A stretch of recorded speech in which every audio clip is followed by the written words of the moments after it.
जय Hind. Hello friends, कैसे हो आप सब लोग।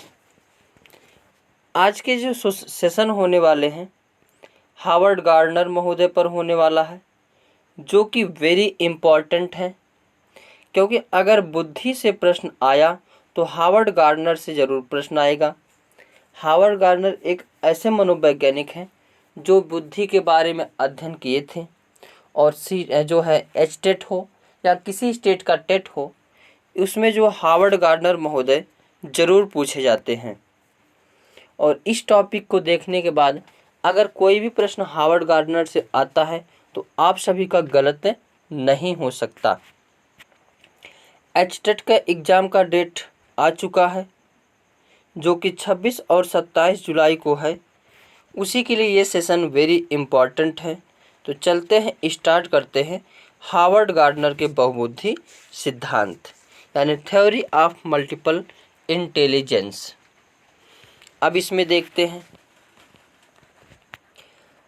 एक प्रश्न तो यही पूछा जाता है कि बहुबुद्धि सिद्धांत का प्रतिपादन किसने किया है, तो हावर्ड गार्डनर महोदय किए हैं।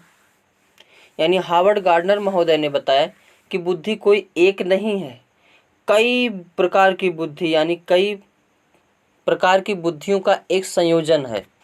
इन्होंने ये चीज़ें बताई थी। हालांकि बहुत से मनोवैज्ञानिकों ने बुद्धि के एक कारक, बुद्धि को द्विकारक, बुद्धि के त्रिकारक, ऐसे सिद्धांत बहुत सारे लोगों ने दिया है, लेकिन उसमें सबसे ज़्यादा जो मान्य सिद्धांत हैं हावर्ड गार्डनर महोदय के हैं। अब देखते हैं हावर्ड गार्डनर। हावर्ड गार्डनर महोदय के ने बुद्धि के 9 प्रकार बताए हैं। कितने प्रकार बताए हैं? 9। लेकिन एनसीईआरटी के अनुसार 8 प्रकार की बुद्धि मानी जाती है। वेरी वेरी इम्पॉर्टेंट लाइन है, क्योंकि कई बार प्रश्न यही पूछा गया है कि बुद्धि कितने प्रकार की है। हावर्ड गार्डनर महोदय के अनुसार तो 9 प्रकार की, लेकिन एनसीईआरटी कितने प्रकार की मानता है तो 8 प्रकार की।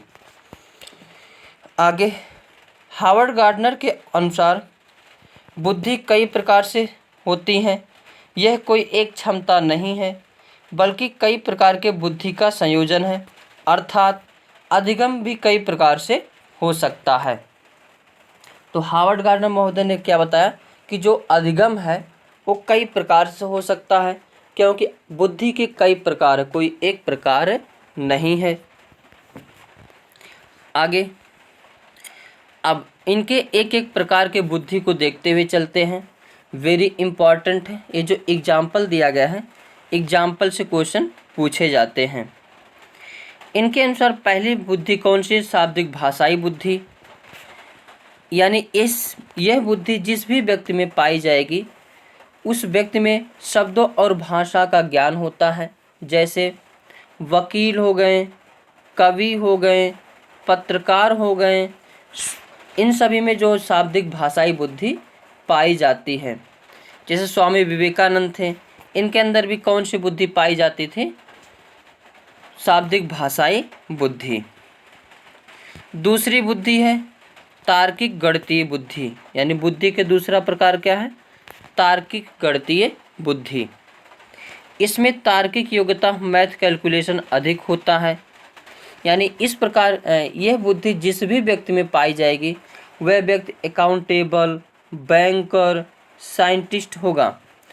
जैसे डॉक्टर एपीजे अब्दुल कलाम के में कौन सी बुद्धि पाई गई ज़्यादा? तो तार्किक गणितीय बुद्धि। अब जैसे अकाउंटेबल होता है उसे गणना करना ज़्यादा रहता है, बैंकर रहता है उससे भी दिमाग ज़्यादा लगाना पड़ता है, साइंटिस्ट होता है उसमें भी गणितीय कैलकुलेशन ज़्यादा होते हैं।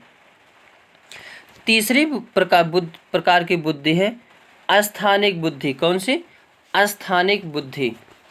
यानी इसमें अमूर्त तथ्यों के आधार पर मानसिक छवि बनाना।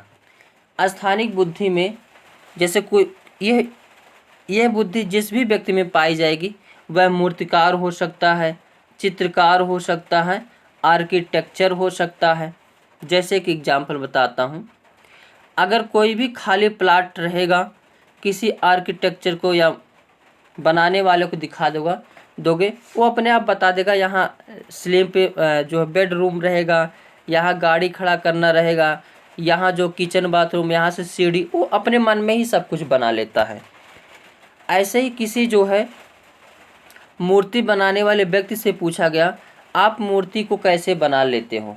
तो वह बताया कि मुझे इस पत्थर में मूर्ति दिखने लगती है, बस उसको काट काट के हमको मूर्ति का रूप दे देना रहता है। इनके अनुसार चौथी बुद्धि है शारीरिक गतिक बुद्धि। कौन सी? शारीरिक गतिक बुद्धि, यानी शरीर को गति देने वाली बुद्धि।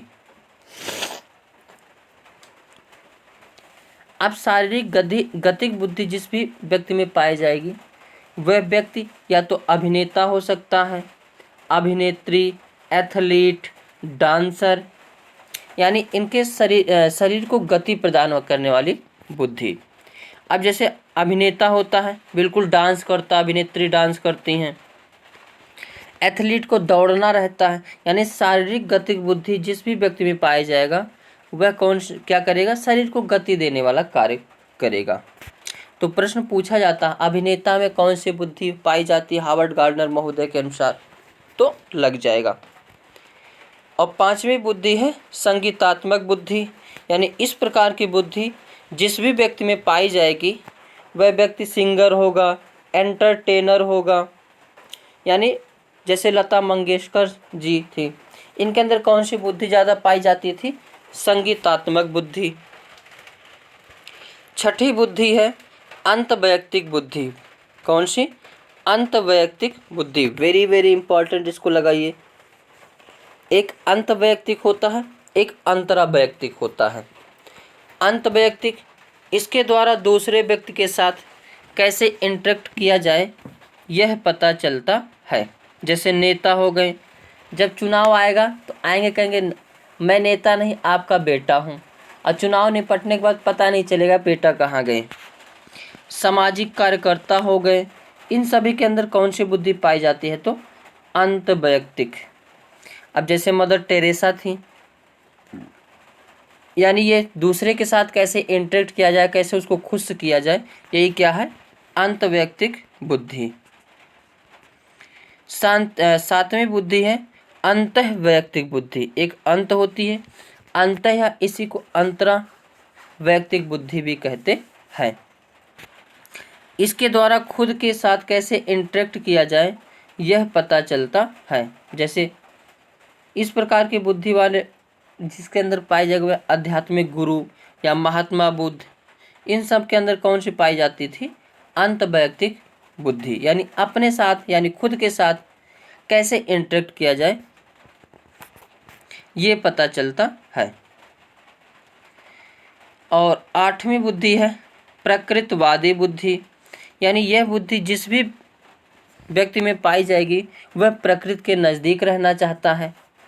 जैसे किसान हो गए, किसान के अंदर कौन सी बुद्धि पाई जाती है? तो प्रकृतवादी बुद्धि। तो आज के सेशन में बस इतना ही। वीडियो अच्छा लगे तो लाइक शेयर कमेंट करना ना भूले। Thank you for watching.